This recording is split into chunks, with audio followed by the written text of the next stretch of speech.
does a person go from a modest home in Pune to the boardroom of a global tech giant? I mean, how do you not only shape a company, but an entire industry? Well, today we're diving into the incredible story of Deepak Ghaisas, a true architect of an era in Indian IT.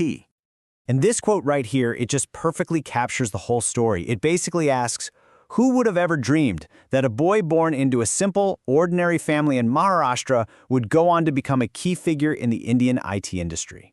It's such a powerful hook, right? It sets the stage for a truly extraordinary journey. So let's find out how he did it.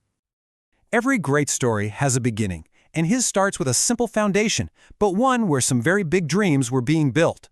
So, Deepak Ghaisas was born in Pune. His family didn't have a lot of money, but what they did have was this deep, passionate belief in the power of education. And that environment, where learning was the most valuable thing you could have, really became the bedrock for everything that came next. And listen, he didn't just embrace education, he absolutely conquered it. He achieved what you might call a professional triple crown. Seriously, think about this as the ultimate trifecta for business. As a chartered accountant, he mastered the numbers. As a cost accountant, he mastered strategy and cost. And as a company secretary, he mastered corporate law and governance. Having all three gave him this incredible 360-degree view of how a business really works from the inside out. On top of that powerhouse combination, he added a Bachelor of Commerce from Mumbai University and then went on to do advanced studies at the prestigious London Business School. This mix of deep local knowledge and a true global perspective, well, it turned out to be the perfect launchpad for his career. And what a launch it was! It led him straight into the chapter that would define his legacy, the creation of iFlex, and really, the dawn of a new era for Indian software. Just look at how fast he moved up. He co-founds iFlex in 1990. Just 3 years later, he's the global CFO. By 97, he's the CEO of India Operations. This wasn't just a career path, it was a meteoric rise, and he guided that company all the way to its massive transformation into Oracle Financial Services. And the scale of that success, it's just mind-blowing. By the time he left in 2008, iFlex was bringing in around $375 million in revenue. That single number tells you everything you need to know about the incredible growth and leadership at play. But here's what's so important. His influence didn't stop at his own company. He was out there helping shape the entire Indian IT and banking landscape. He served on councils for major industry groups like NASSCOM and CII, and even advised committees for the Reserve Bank of India, which is the country's central bank. He wasn't just building a company, he was helping to build an entire industry. You know, for a mind like his, one legacy just isn't enough.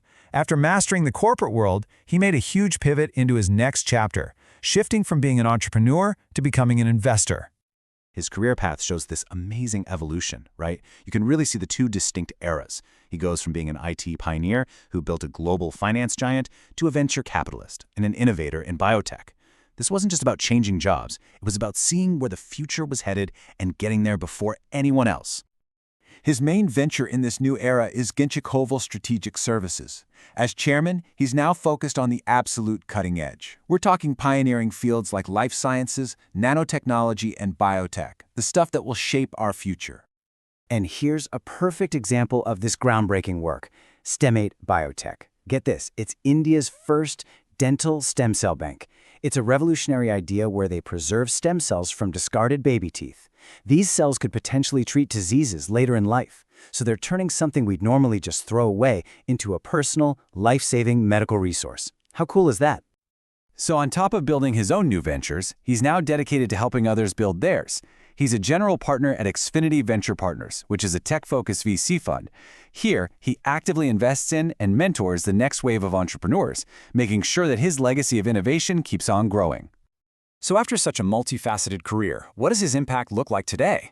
Let's take a look at the inspiration he provides and where his influence is really felt. His leadership today is just vast. I mean, look at this range. He's the chairperson of a major real estate investment trust, a general partner in venture capital, chairman of a biotech firm, and he's on the board at top educational and tech institutions. It's pretty clear his expertise is in very high demand. And the list just keeps going. His board memberships cover everything from retail giants like Shoppers Stop to industrial firms and other tech innovators. This diverse portfolio really shows you the deep level of trust the entire business community places in his strategic advice. So if you had to boil it down, today, his role is really three things: mentor, investor, and inspiration.